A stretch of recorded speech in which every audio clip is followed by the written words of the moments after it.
Yo, what's good mga pare, Joshua Point here. So merong post dito na sinend ng isang follower subscriber natin. Pag-usapan natin to. Sabi niya, overrated sa kapangbanban na yung alpha male bullshit na yan. Ha ha ha. Testing nyo din mahalin at alagaan yung prinsesa nyo para malaman nyo ang tunay. Okay, so ang ibig niya sabihin dito, pag alpha male ka daw, hindi ka mapagmahal at hindi ka maalaga sa mga babae ninyo. Basahin niyo mabuti, yun ang ibig niya sabihin dyan.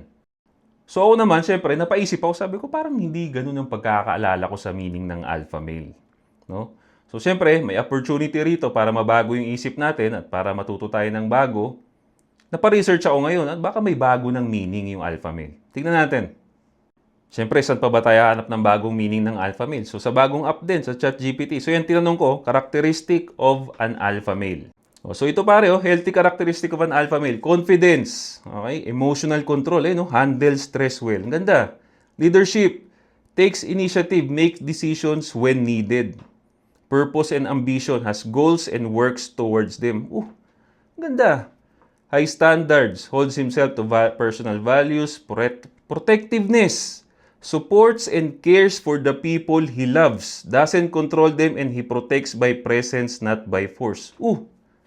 Akala ko ba hindi mo pagmahal yung alpha male?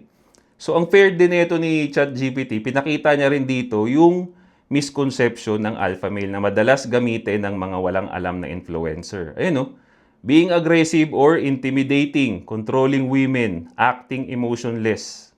Di ba? So, based dun sa na-research natin, yung meaning niya dito ng alpha male is, this is false. Ito yung meaning ng misinformed. Alright? So, based dun sa nabasa natin, kung lalaki ka nanonood nito, you should be an alpha male. Diba? Wala naman palang masama eh. So, huwag kayo masyadong nagpapaniwala sa mga kung ano-anong pinagsasabi lang ng mga supot dyan.